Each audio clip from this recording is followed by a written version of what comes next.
Salveu-me els ulls quan ja no em quedi res. Salveu-me la mirada, que no es perdi.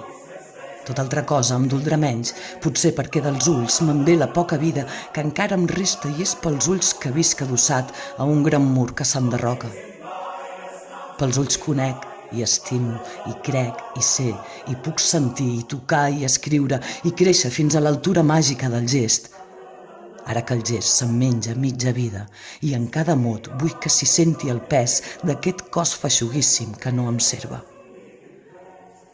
Pels ulls em reconec i em palpo tot i vaig i vinc per dins de l'arquitectura de mi mateix en un esforç tenaç de percaçar la vida i exaurir-la. Pels ulls puc sortir enfora i veure llum i engolir món i estimar les donzelles, desfermar el vent i aquietar la mar, colrar-me amb sol i amarar-me de la pluja. Salveu-me els ulls quan ja no em quedi res. Viuré, bo i mort, només en la mirada.